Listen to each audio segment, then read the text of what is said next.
الحمد لله رب العالمين والعاقبة للمتقين والصلاة والسلام على نبيه الكريم أما بعد فأعوذ بالله من الشيطان الرجيم بسم الله الرحمن الرحيم ولا تقولوا لمن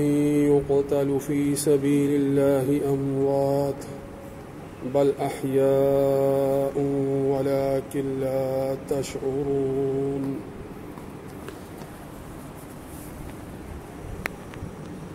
وعن أبي سعيد أن رسول الله صلى الله عليه وآله وسلم قال من رضي بالله ربا وبالإسلام دينا وبمحمد رسولا وجبت له الجنة فأعجب لها أبو سعيد فقال أعدها علي يا رسول الله صلى الله عليه وآله وسلم فعادها عليه ثم قال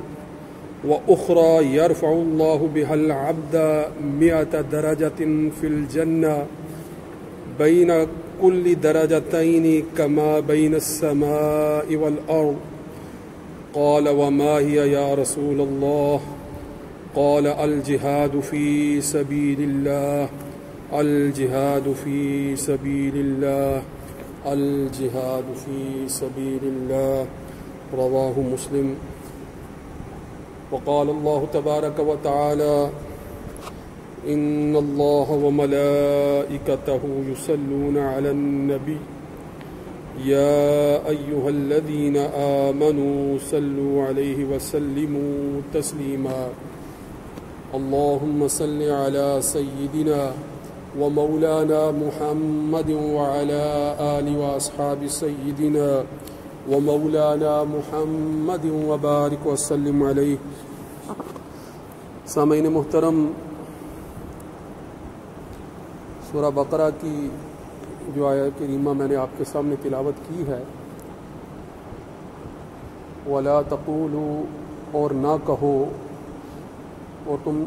نہ کہو، وَلَا تَقُولُوا لِمَنْ يُقْتَلُ فِي سَبِيلِ اللَّهِ، ان لوگوں کے بارے میں جو اللہ کی راہ میں مارے جاتے ہیں یا قتل کیے جاتے ہیں یا جان دیتے ہیں. وَلَا تَقُولُوا لِمَنْ يُقْتَلُ فِي سَبِيلِ اللَّهِ أَمْوَاتٌ، ان کو مردہ مت کہو، بل احیاء ولیکن لا تشعرون، بلکہ وہ زندہ ہیں، اور وہ کیسی زندگی گزار رہے ہیں اس بات کا تمہیں شعور نہیں ہے. بل احیاء، بلکہ وہ زندہ ہیں، ولیکن، اور لیکن، لا تشعرون، تم کو شعور نہیں ہے کہ وہ کیسی زندگی گزار رہے ہیں. پہلے حصے میں اللہ کی راہ میں جام شہادت نوش کر جانے والوں سے متعلق یہ حکم دیا جا رہا ہے کہ چونکہ وہ زندہ ہیں لہٰذا ان کے لیے مردہ کا لفظ استعمال کرنے کی اجازت نہیں ہے، ان کو مردہ مت کہو. اس آیت کی تفصیل کرنے سے پہلے جو بنیادی بات ہے وہ یہ ذہن میں رکھ لیں کہ اللہ رب العزت نے تمام انبیاء و رسول کو دعوت حق کی دعوت دے کر بھیجا اس دنیا کے اندر. وہ لوگ جنہوں نے انبیاء کی دعوت پر لبیک کہا، انبیاء کی دعوت کو مان لیا، قبول کر لیا، وہ دنیا میں بھی سرخرو ہوئے، آخرت میں بھی جنت ان کا ماوا اور مقدر بن گئی. اور جن لوگوں نے انبیاء کا انکار کیا،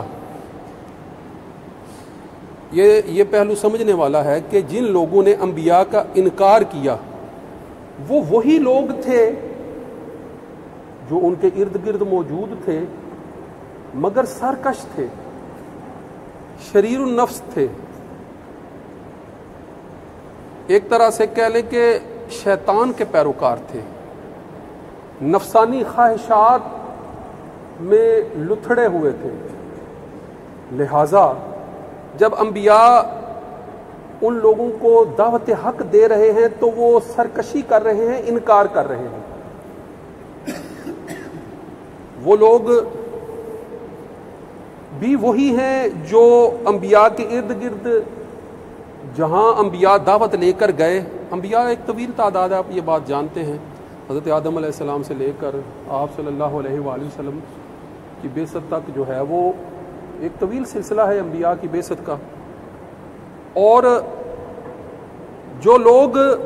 انبیاء کی دعوت کو، رسول کی دعوت کو مان لیتے تھے، ایمان لے آتے تھے، وہ ایمان والے ہوتے تھے، وہ مسلمان ہوتے تھے،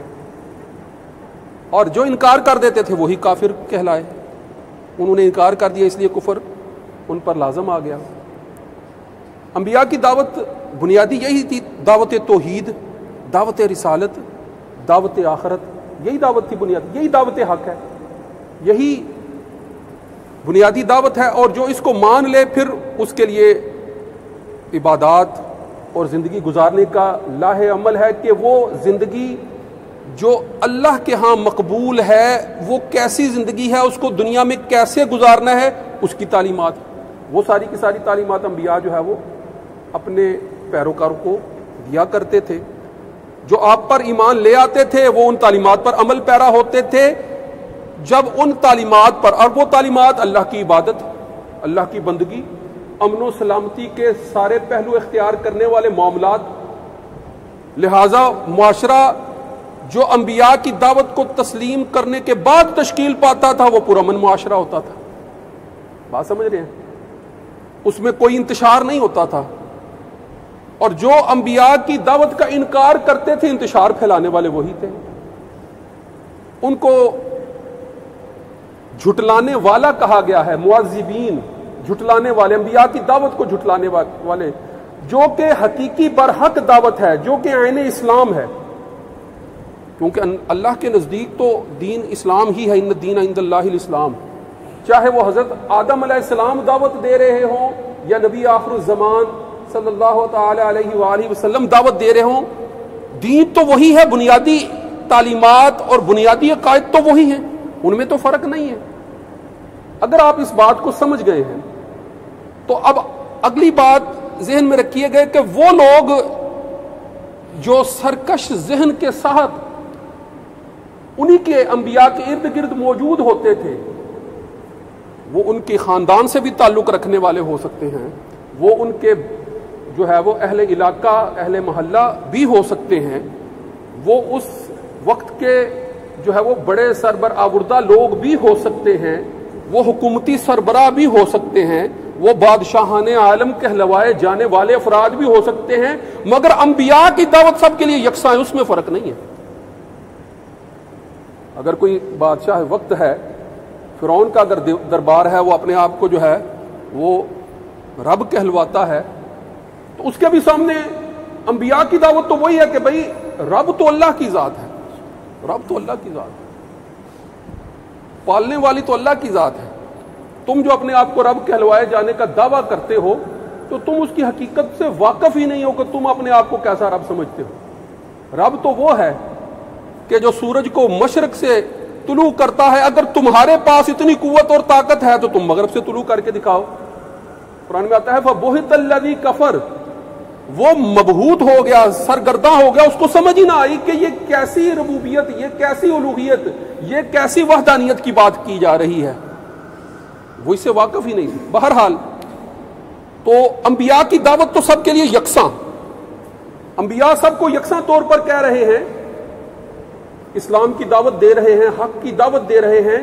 اور سرکش عناصر جو ہیں جب انبیاء کو جھٹلاتے تھے اور ان کا جب وقت پورا ہو جاتا تھا، انبیاء کی دعوت ان کے لیے تمام ہو جاتی تھی، اس دور کے لیے انبیاء کی طرف سے پیش کی گئی دعوت بطور حجت ان پر مکمل ہو جاتی تھی، تو پھر انبیاء کو جھٹلانے کے نتیجے میں ان پر عذاب آ جاتے تھے۔ بات سمجھ رہے ہیں؟ انبیاء کو جھٹلایا تو عذاب مسلط ہو گئے۔ آپ صلی اللہ علیہ وآلہ وسلم کی بعثت سے پہلے جتنے بھی انبیاء آئے ہیں ان کی قوموں نے اگر ان کے ساتھ ایک حد سے زیادہ ناروا سلوک کیا ہے تو نتیجتاً وہ ہلاک کیے گئے،